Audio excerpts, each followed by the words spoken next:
اعوذ باللہ من الشیطان الرجیم بسم اللہ الرحمن الرحیم اللہم صلی علی سیدنا مولانا محمد وعلی آلہ وصحبہ وبارک وسلم۔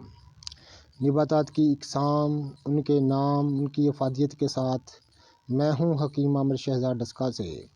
ناظرین اکرام، آپ کی خدمت میں نباتات کی بہت ساری اقسام کی ہم نے شناخت آپ کی خدمت میں عرض کی ہے۔ ناظرین کرام، یہ جو آپ اپنے موبائل کی اسکرین پر دیکھ رہے ہیں اور جسے ہم فلما رہے ہیں، ناظرین کرام نباتات کی مشہور قسم ہے کھمبی۔ تو اسے بہت سارے ناموں سے یاد کیا جاتا ہے۔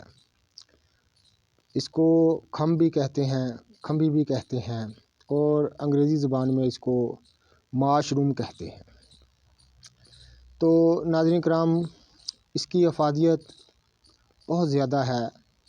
اس میں پروٹین تقریباً 40 سے 50% پائی جاتی ہے۔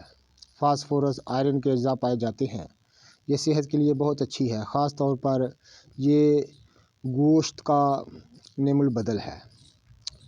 ناظرین کرام، آپ اس کو پکا لیں سالن کے طور پر، تو کسی کو بتائے بغیر کھلا دیں تو وہ پہچان نہیں سکے گا کہ یہ کھمب ہے یا گوشت ہے۔ تو ناظرین کرام، کسی دن آپ کو اس کا سالن بنا کر دکھائیں گے۔ انتہائی لذیذ ہوتا ہے، اس میں بہت زیادہ پروٹین ہوتی ہے، صحت کے لیے بہت ہی لاجواب ہے۔ اور اس کو خشک کر کر، سائے میں خشک کر کے اس کا سفوف زخموں پر چھڑکا جائے تو وہ بہت جلد معدوم ہو جاتے ہیں۔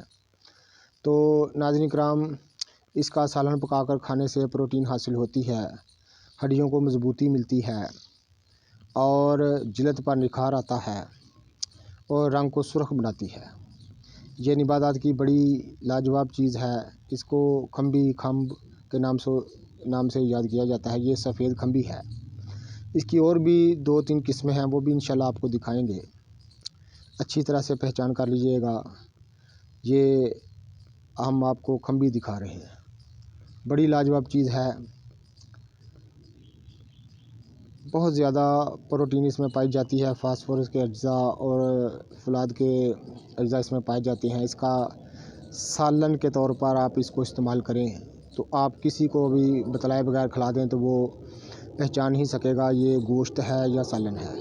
یہ ترقی یافتہ ممالک میں بھی اس کا سالن جو ہے کھایا جاتا ہے۔ امریکہ، برطانیہ میں، یہ پوری دنیا میں پیدا ہوتی ہے۔ مختلف قسمیں ہیں اس کی۔ ہندوستان میں جو قسم ہوتی ہے وہ یہی ہے، سفید کھمبی۔ اچھی طرح سے پہچان کر لیجیے گا ناظرین کرام۔ جس طرح آپ نے گوشتوں کو پکایا جاتا ہے، اسی طرح اس کو پکایا جاتا ہے، پکائیے گا، اور ہمیں کمنٹ کر کے ضرور بتائیے گا کہ آپ کو یہ سالن کیسا لگا۔ اللہ حافظ۔